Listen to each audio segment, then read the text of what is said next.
So, Nintendo announced a new model of the Switch recently. For the most part, it really isn't an upgrade that would be worth getting, at least in my opinion.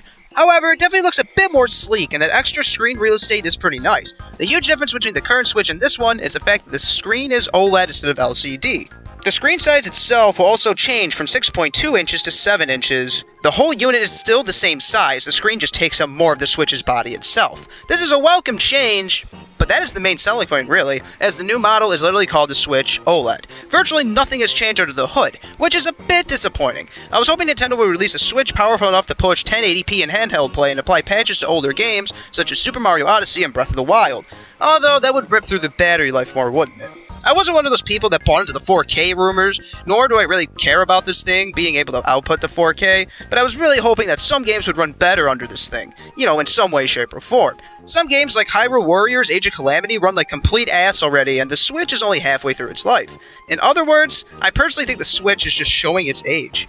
From the point of view of somebody that already has a Switch, I just don't really feel the need to upgrade. The price point of $350 is pretty nice, it's not terrible, seeing how the regular Switch is already $300.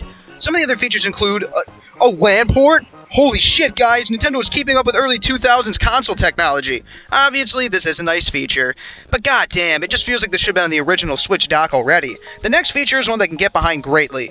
A new kickstand. The old kickstand is basically the definition of bare minimum. If one is playing on a totally flat and hard surface, it works. If the surface has any amount of slant though, or if it's soft like a carpet, that shit's not gonna work. It almost feels like the old kickstand didn't go through QA on the old model or something. It was really pathetic how bad it was. It will have slightly better speakers too, but honestly, I thought the ones on the current Switch were fine.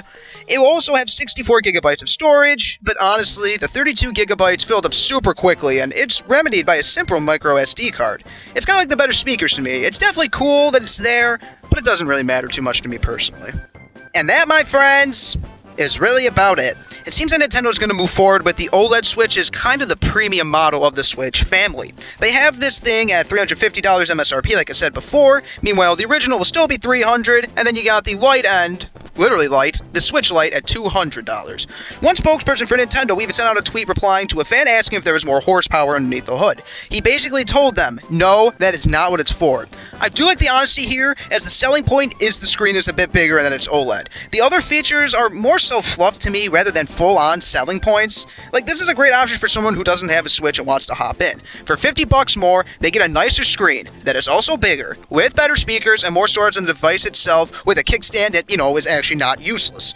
If there was a way to trade in my current Switch and only pay $50 for this one, I may do that, but there isn't a program to do that. Unless I just want to waste money when October comes around, I probably really won't get this. But that's okay. I'm not really the target demographic for this thing anyway. The white Joy-Cons, though, they're looking snazzy, and that new dock, it does have a cleaner look to it. I like the aesthetic of everything overall, and they are selling the dock and Joy-Con separately for what it's worth.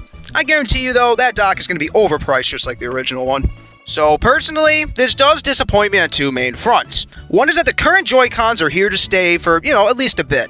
I shit you not, I have 4 pairs of these damn things, and there's at least one problem with each pair. My launch gray ones don't like to stay on the side of the console anymore. They keep disconnecting or just straight slipping off of it. My ugly piss-ass yellow color ones, they don't like to process button presses from time to time. It is super frustrating when playing games like Super Smash Bros. Ultimate when you really need those pinpoint precision. My mint blue Joy-Con that came with the Animal Crossing Switch has a low battery warning 90% of the time. My neon green and pink Splatoon ones, or Cosmo and Wanda as I like to call them, they drift.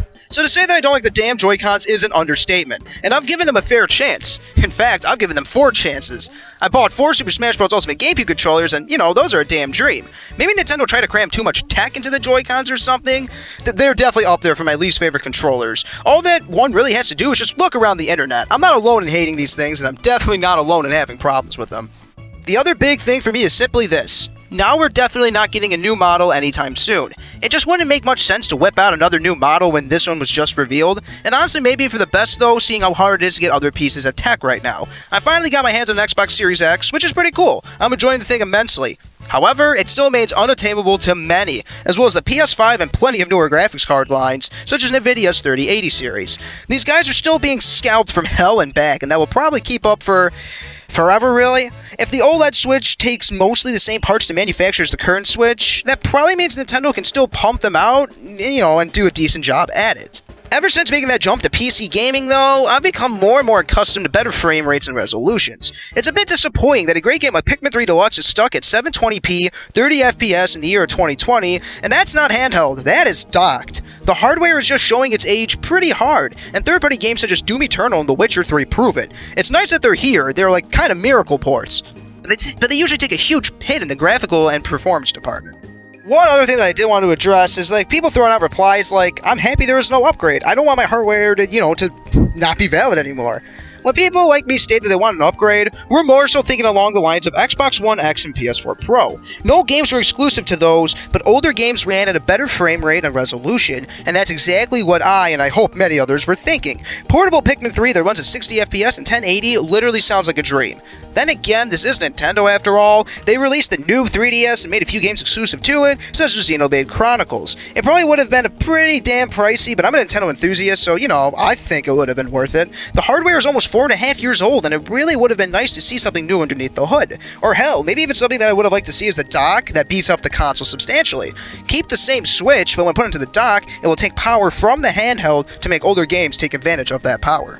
So at the end of the day, this model doesn't really look like it's supposed to be an upgrade for existing Switch owners. At only $50 more, I probably would have picked this up if I didn't already have a Switch. But as it stands now, I just don't really need it. The OLED looks nice for sure, but I play a decent bit docked as well, and there are virtually no improvements when playing docked from what it looks like, other than the storage increase in the Ethernet cable adapter.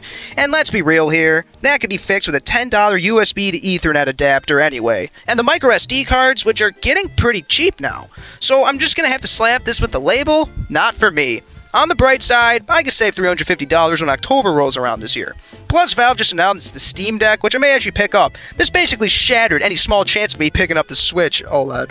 Looking forward, though, I'm curious what Nintendo is going to do. I wonder if there will be a more powerful model, or they're just going to move to a successor at this point. The hardware is just so popular right now. The pandemic and Animal Crossing 1-2 punch pushed around 28,800,000 Switches to be sold during last year. One could argue that there is simply no point of putting out stronger hardware because the Switch isn't on the decline right now.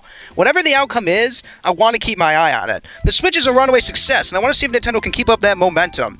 Just keep in mind, though, I'm an enthusiast. My opinion does not matter. If this thing keeps selling the way it is, Nintendo will keep doing the just enough attitude. And let's be real, they are the absolute kings of just enough anyway.